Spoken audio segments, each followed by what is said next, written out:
there, my name is Jordan Leroy Hansen, also known as LevDev, and I'm here to, due to a viewer request, try to brew a deck out of a really peculiar card, which in this case it's Storm the Vault.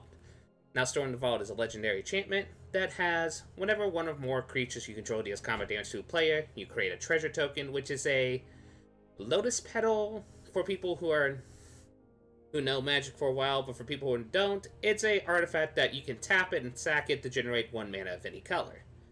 Now, what this has is at the beginning of the end step, if you control 5 or more artifacts, sorry, Sunday, a little tired, it transforms into Vault of Cataclysm.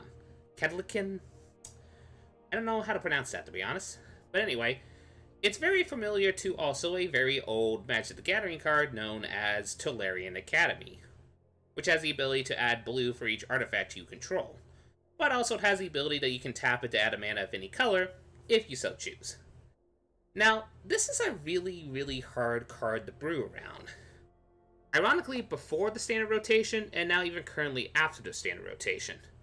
The reason why it was hard before was because the Amonkhet, while we did have the blocks like Kaladesh, which had a lot of artifacts that could help support this synergy, we had cards from the Amonkhet block like a Braid or Artifact Hate that kind of made the deck less inconsistent. So yeah, it was a really hard deck to brew before Amonkhet, and now it's a really tricky deck to brew around again because, well, the Kaladesh block is gone, which doesn't provide us that many artifacts, but also the Amonkhet block is gone, and not many people run Artifact Hate, so it's a pro and a con kind of that scenario. So, since we don't have as many artifacts as we did, we do have some very valuable artifacts, but I decided to brew this around kind of taking advantage of the factor that if we deal combat damage to the player, we will get a treasure. So, what I did is kind of like make your mono red variation of kind of like this Runaway Steamkin deck, which I figured would actually work. So, for people who know how the deck works, get to Lava Runner, Shivan Fire, have the Runaway Steamkins, the Virtual Pyromancers to fuel the Wizard's Lightning, also get to a Ravelana, does that as well. I throw a Diamond Mare in there to get minimal life gain to help us to stay alive against a more aggressive matchup, because this deck does want to prolong the game a little bit. We're kind of doing a trick of essentially making people think that we're the aggro deck, when in reality we're more of a combo deck. We also have a Lava Coil in here to help against graveyard shenanigans, Lightning Strike because, well, Lightning Strike, Azur's Gateway, which is in there for a card draw engine to help with one of the cards we put in here, which I'll get to. Treasure Map, also another card draw engine. Well, more of a scry engine that then becomes a card draw engine, but also becomes another land, and another way to generate a lot of artifacts for Storm the Vault. I put Captain Lannery Storm in here because, well, Pirate and Artifact Generator, plus it helps with this if it's an empty board. I also put a Wizard's Lightning in there just for removal. Chromatic Lantern is the one way we can, if we don't draw any Sulfur Falls or Steam Vents, to get the blue mana necessary for Storm the Vault. And then the Immortal Sun is in here to essentially make our spells cheaper, which then allows us to go off with the Runaway Steamkin / Experimental Frenzy combo. Yeah, it's this deck. The Experimental Frenzy, let's try to see, it's pretty much top deck the deck. So, yeah, it's mostly we're trying to play a bunch of red spells, generate a lot of mana to generate hopefully a lot of treasures, or get aggressive to generate a lot of artifacts to flip Storm the Vault, to either do a very big explosion, which we can also just use for the expansion aspect if we have to do multiple removal spells. This is in as just a one-of because it does have a bit of a nombo with Experimental Frenzy. Not too badly, but it does have a little bit. Along with 2 Banefire, which is our main primary victory condition, which we either flip Azur's Gateway, Storm the Vault, or both, and use the mana that we can generate from these 2 legendary lands to hopefully get enough mana for a really big Banefire and go ba-da-boop. But there are times where the aggro is soon enough that just a decent price Banefire will get the job done. Anyway, that is the deck tech. I call it Burn the Vault because, well, it's your typical burn deck, essentially. with a teeny little splash of blue for that, and one little pirate in there because I treasure. Anyway, let us give it a shot in ladder, shall we? I've been having some mild success with this, but there are some matchups where the deck will fizzle. You know when you see it if we go against one of those matchups, but let's give it a shot, shall we?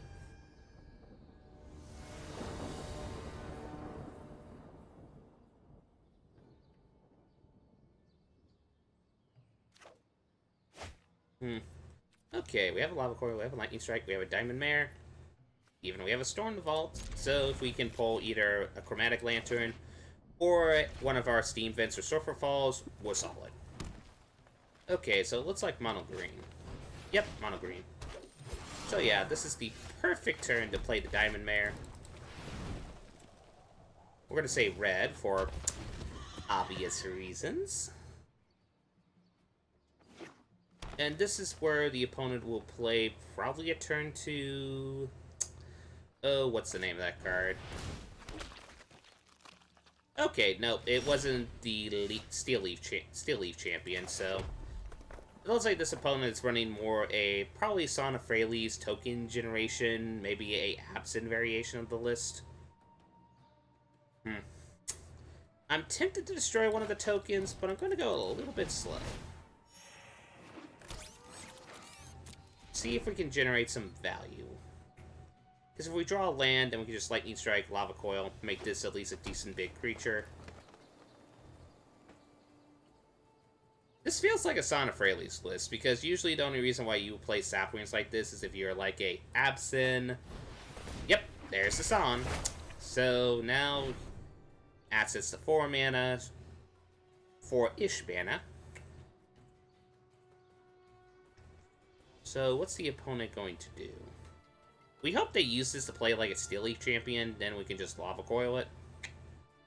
But we have to wait and see. Okay, not a Lava Coil, but it works. Because all we have to do is just say, so long, farewell, but do, I do, to you, and you, and boop.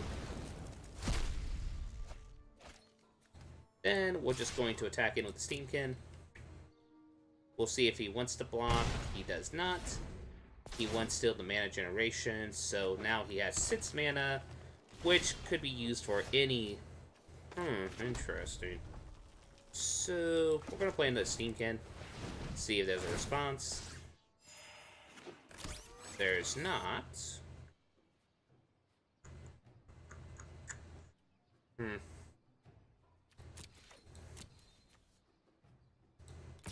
I'm going to attack in. Hope that... Okay, no block with the token. We're going to save up the Lightning Strike just in case. So yeah, counters. We don't have to worry about Son of Freyalise anymore, but if there's a buff to one of the creatures, like with his enchantments, we can Lightning Strike it before the enchantment gets attached to it. Hopefully. Or he could just play a giant... Or the opponent can play a Gigantosaur, and we are in a bit of a pickle if that's the case. We shall see. Eh. Okay. More saps. We'll just say...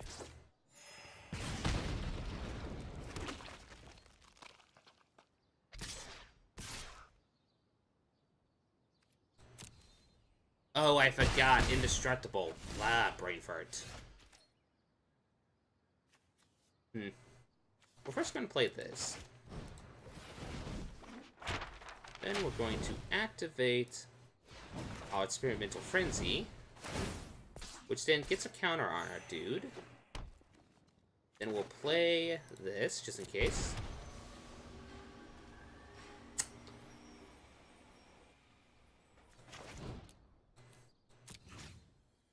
Bane Fireling for 1 feels really weird. But it allows us to get this, which allows us to get that, which then allows us to do this, which then allows us to get a Chromatic Lantern. But the problem is then we're just going to do this.